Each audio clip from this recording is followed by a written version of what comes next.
I am he who fights for God and Spain. What if the grandest historical epic of the 20th century was nearly destroyed before it reached the screen, and that its legendary hero's real story was buried under studio sabotage, near-fatal accidents, and a director's obsession that almost cost him his life? El Cid wasn't just a sweeping medieval drama.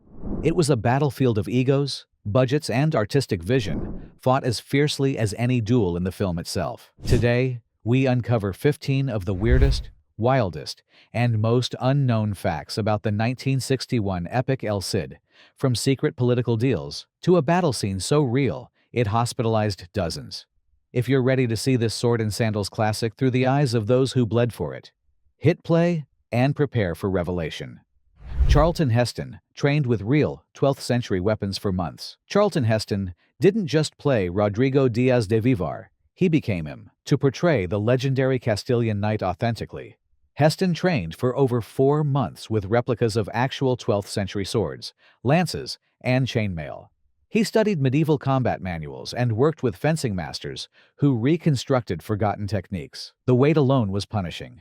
His sword weighed over 8 pounds, and the full armor caused blisters that bled through his tunic during long shoots. Heston insisted on performing nearly all his own stunts, including a grueling horseback charge that left him concussed after a fall. "If I couldn't swing the sword like a warrior," he later wrote, "I had no right to wear the name." This dedication blurred the line between actor and legend so much so that Spanish historians praised his posture and movement as historically accurate. What audiences saw as cinematic heroism was, in truth, the result of relentless physical discipline, a modern man enduring medieval hardship for the sake of authenticity. The film was secretly funded by Spain's dictator, Francisco Franco.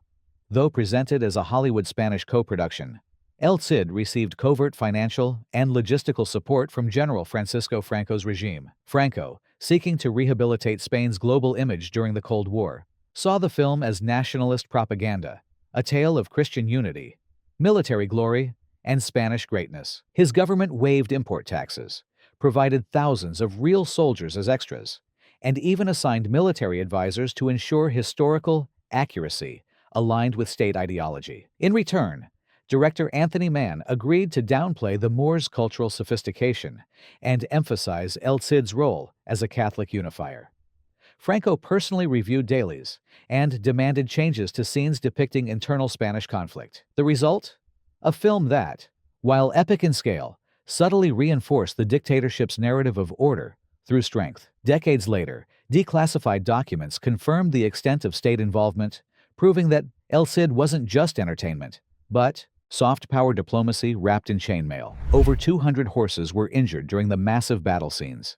The film's legendary battle sequences, featuring thousands of soldiers clashing across sun-baked plains, came at a horrifying cost. Despite safety protocols, over 200 horses were injured during filming, with several suffering broken legs from high-speed charges on uneven terrain. One particularly harrowing scene, the Siege of Valencia, required horses to gallop through exploding squibs and smoke. A mishap during a cavalry charge sent 8 animals tumbling into a hidden trench, fracturing limbs. Animal rights groups later condemned the production, though no formal charges were filed. Charlton Heston, a lifelong horseman, was devastated. He personally visited injured animals and pushed for better protections in future films. The studio downplayed the incidents, but crew diaries reveal a set haunted by the whinnies of distressed animals and the grim work of veterinarians operating under olive trees. What looks like majestic warfare on screen was, in reality, a logistical and ethical minefield, where cinematic grandeur clashed with the welfare of living creatures. Sophia Loren refused to dub her own voice, causing a major crisis. Sophia Loren, cast as Doña Jimena, insisted on speaking her lines in English on set, but her heavy Neapolitan accent alarmed producers. When post-production began, they demanded she dub her performance in cleaner English. Loren refused, arguing her voice was part of her character's authenticity. The standoff escalated. Director Anthony Mann threatened to replace her voice with another actress. Loren countered by invoking her contract. The dispute paralyzed editing for weeks. Ultimately, a compromise was reached. Loren re-recorded key emotional lines, but much of her original performance remained. Her raw, accented delivery, especially in the funeral lament, lent the character a haunting vulnerability. studio executives hadn't anticipated. Ironically, audiences praised her poetic voice, unaware of the behind-the-scenes war. This clash highlighted a deeper tension in international cinema, the erasure of identity in pursuit of marketability. Lauren's defiance preserved not just her performance, but her dignity. The entire city of Valencia was recreated from scratch in Spain to depict 11th century Valencia. Production designer Venero Colasanti and his team built a full-scale medieval city on the arid plains of La Mancha, complete with walls, gates, mosques, and a functioning harbor. Over 300 artisans worked for 6 months, using traditional materials, hand-carved stone, timber beams, and mud brick. The set spanned 30 acres and became so realistic that local villagers mistook it for an archaeological site. When the Moors invade Valencia in the film, the burning of the city wasn't CGI, it was real fire, meticulously controlled by pyrotechnicians. After filming, Franco's government preserved parts of the Yaque set as a tourist attraction. The reconstruction was so accurate that historians later consulted it for academic research. This wasn't movie magic, it was architectural resurrection. Every alleyway, every minaret, every cobblestone was placed by hand to honor a lost world. In an age before digital backdrops, El Cid proved that epic cinema demanded real earth, real sweat, and real vision. Director Anthony Mann collapsed from exhaustion and was nearly replaced. Midway through filming, director Anthony Mann, already known for his relentless work ethic, collapsed on set from heat stroke and exhaustion. Temperatures in central Spain soared past 110 degrees Fahrenheit, and Mann insisted on shooting 14-hour days to capture the perfect light. When he fainted during the Battle of Almanar sequence, producers flew in Sam Peckinpah as a potential replacement, but Charlton Heston intervened, declaring, "No one else understands this vision." Mann recovered in a Madrid hospital for 10 days, then returned against doctor's orders, directing scenes from a wheelchair. His obsession bordered on self-destruction.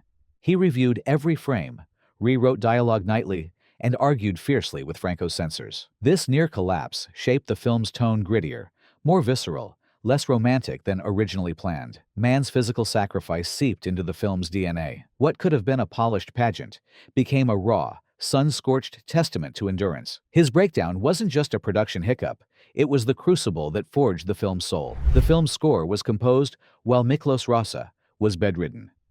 Legendary composer Miklos Rasa, fresh off Ben-Hur, was hired to write El Cid's sweeping score, but shortly after starting, he fell seriously ill with a spinal condition that confined him to bed. Refusing to delay production, Rasa composed the entire 90-minute score from his hospital room, dictating notes to assistants and humming themes into a tape recorder. He used Spanish folk motifs, medieval chants, and Moorish rhythms to create a soundscape that bridged cultures. The main theme, haunting, heroic, and deeply Iberian, was written in a single, feverish night. When the orchestra recorded the score in Rome, Rasa conducted via telephone, shouting corrections through a speaker. The result is one of cinema's most powerful historical scores, a fusion of authenticity and grandeur. Rasa later said, "I didn't write music for a movie. I wrote requiems for forgotten men." His physical constraint only deepened the music's emotional weight, proving that even from a hospital bed, a genius could summon the thunder of armies. Charlton Heston and Sophia Loren barely spoke off camera. Despite their on-screen chemistry as star-crossed lovers, Charlton Heston and Sophia Loren maintained a polite but distant relationship during production. Loren, intensely private and guarded by her husband Carlo Ponti, avoided socializing with cast members. Heston, disciplined professional, respected her boundaries, but later admitted in his diaries that their lack of off-camera rapport made emotional scenes more difficult, but somehow purer. They rehearsed minimally, often meeting only on set, yet this tension fueled their performances. Jimena's grief and Rodrigo's longing feel raw, because they weren't softened by backstage familiarity. When filming the final death scene, where Jimena cradles El Cid's body, Loren broke character for the only time, weeping uncontrollably. Heston didn't comfort her. He simply held her gaze. That silent moment, unscripted and unrepeated, made it into the final cut. Their professional distance became artistic alchemy, proof that sometimes intimacy on screen thrives in the absence of friendship off it. The duel between El Cid and Count Ordóñez used real Toledo steel. The film's climactic duel, El Cid facing Count Ordóñez in single combat, featured authentic Toledo steel swords, hand-forged using medieval techniques. The Spanish government provided the blades from a national archive, each over 800 years old. These weren't replicas. They were museum pieces loaned under strict conditions. Heston and co-star Raph Vallone trained for weeks to handle the historically accurate weight and balance. During one rehearsal, Vallone's blade snapped, narrowly missing Heston's eye.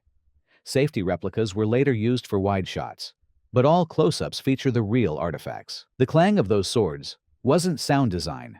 It was history striking steel. Toledo, famed for its metalwork since Roman times, became more than a setting. It was a silent character. This commitment to material truth elevated the duel from spectacle to ritual. Every parry and thrust echoed centuries of Iberian warfare. In an era of rubber props, El Cid wielded the real thing and risked everything for it. Over 2,000 real soldiers served as extras, many injured in stampedes. Franco's regime provided over 2,000 active-duty Spanish soldiers as extras, but their military discipline couldn't prevent disaster. During the massive Battle of Valencia sequence, a miscommunication caused a cavalry charge to veer off course, triggering a human stampede.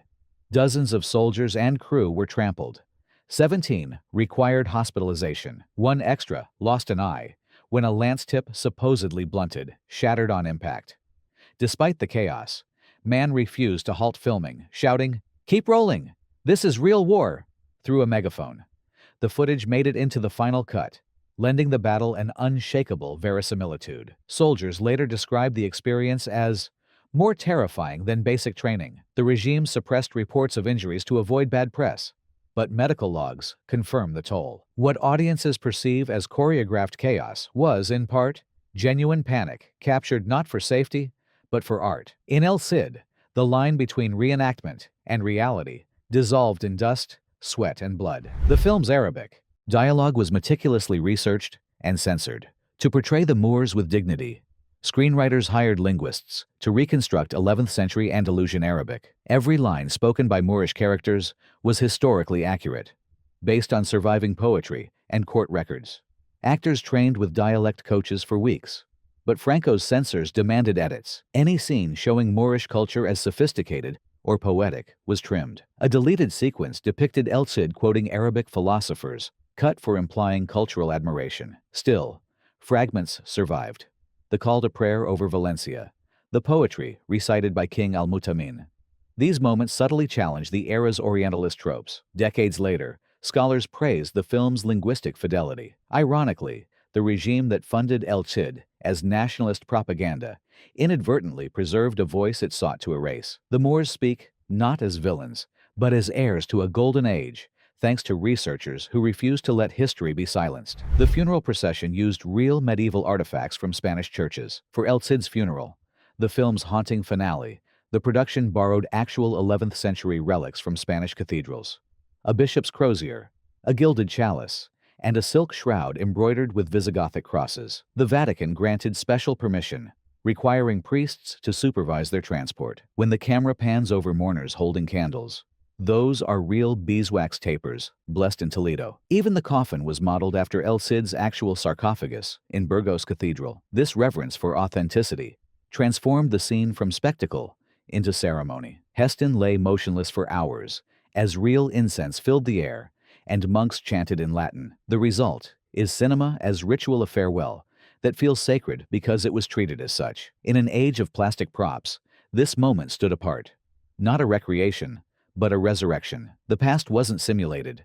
It was summoned. The film premiered on the exact anniversary of El Cid's death. In a move blending history and showmanship, El Cid premiered in Madrid on July 10, 1961, the 873rd anniversary of Rodrigo Diaz de Vivar's death in 1089. Franco declared it a national event, closing government offices and broadcasting the premiere live on radio.